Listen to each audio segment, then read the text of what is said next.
আসসালামু আলাইকুম, welcome to গ্রাফি। আগের ক্লাসে আমরা এলিমেন্ট অপশনটা দেখেছি। আজকে আমরা দেখব টেক্সট অপশন।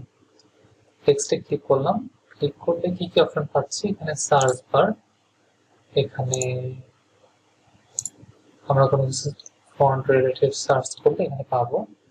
এখানে অ্যাড বক্স, অ্যাড বক্সে ক্লিক করলে একটা টেক্সট বক্স ক্রিয়েট হয়ে গেল। এই বক্সের মধ্যে আমরা আমাদের টেক্সট লিখতে পারবো। তো বক্সে যে পরিমাণ গ্যাপ থাকবে বা বক্সের অ্যালাইনমেন্ট বা অর্গানাইজেশনটা যেভাবে থাকবে, তো আমাদের টেক্সটটাকে সেভাবেই মেনটেন করা হবে ভিতরে। তো এটা হলো টেক্সট বক্স, এটাকে সাইডে রেখে দিলাম। এরপরে ডিফল্ট কিছু টেক্সট স্টাইল আছে, যেমন এখানে অ্যাড হেডিং এ ক্লিক করলে এখানে হেডিং অ্যাড হয়ে গেল। এরপরে সাবহেডিং এ ক্লিক করলে তার চেয়ে একটু ছোট ফন্টের সাবহেডিং অ্যাড হয়ে গিয়েছে। এরপরে যখন আমি বডি টেক্সটে ক্লিক করবো, তার চেয়ে ছোট একটা বডি টেক্সট ডিফল্ট ভাবে যেটা দেওয়া আছে সেটা অ্যাড হয়ে গিয়েছে। তো এখানে ডিফল্ট ভাবে আমরা নিতে পারি, অথবা এখানে টেক্সট টেবিল নিলাম, নিয়ে সেটাকে আমি রিসাইজ করলাম, অথবা এটার ফন্ট চেঞ্জ করলাম। আমার ডিজাইনের যেরকম প্রয়োজন সেভাবে আমি ইউজ করতে পারবো। আর নিচের দিকে আসলে আমরা যেটা পাচ্ছি, এখানে টেক্সট ইফেক্ট দিয়ে কিছু ফন্ট ক্রিয়েট করা আছে। তো এইখানে জাস্ট আমি আমার টেক্সট অ্যাড করলে সেই ইফেক্টের উপরেই টেক্সটটা জেনারেট হয়ে যাবে। তো এভাবেই এই ফন্ট স্টাইল গুলা কাজ করে। তো ফ্রি যে ফন্ট স্টাইল গুলো আছে আপনারা এগুলো দেখে নিতে পারেন।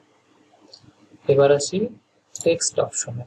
টেক্সটে যখন আমি ক্লিক করব তখন উপরে কোন কোন অপশন অ্যাভেলেবেল হচ্ছে। তো টেক্সটে ক্লিক করলে টেক্সটের বিভিন্ন অনেক ধরনের ফন্ট থাকে, ফন্ট স্টাইল থাকে, সেটা ডিজাইন অনুযায়ী ইউজ হয়। আমরা নেক্সট যখন ডিজাইন করবো তখন দেখবো।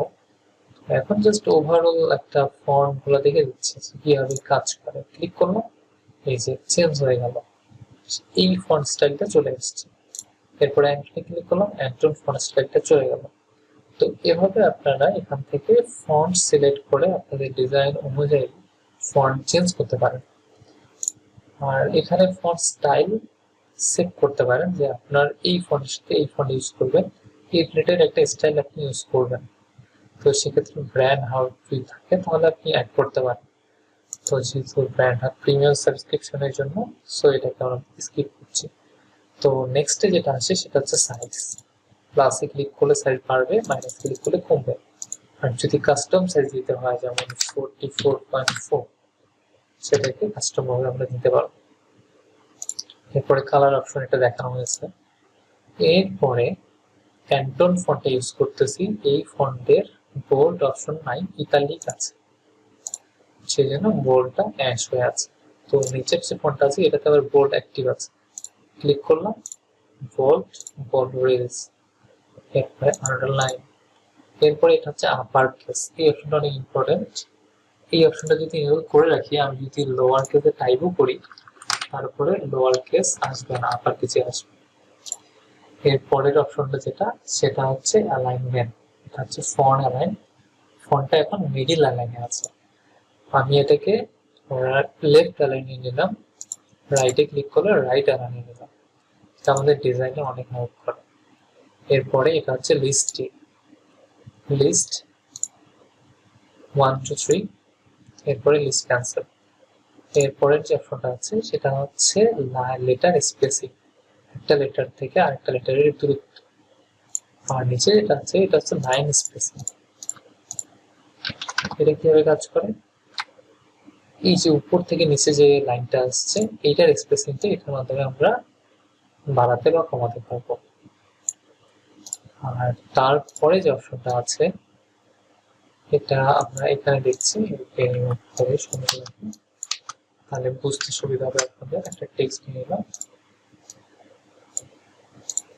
এবার টেক্সট বক্স, এটা উপর থেকে নিচের দিকে দেখাচ্ছে, তার মানে এখন যদি আমি টেক্সট বক্স অ্যাড করি,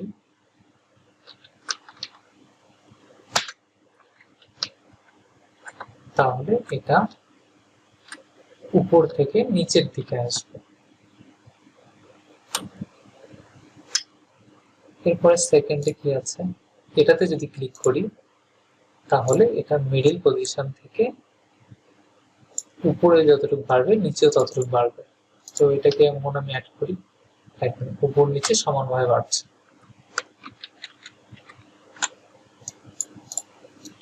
মিডিল নিয়ে নিই। এর পরের যে অপশনটা আছে এটাতে যদি ক্লিক করি, আমি যদি এক্সট্রা ফন্ট লিখি সেটা উপরের দিকে বাড়বে, দেখেন সেটা উপরের দিকে বাড়ছে। তো এইভাবে এই অপশনগুলো কাজ করে। এর পরে যে একটা অপশন আছে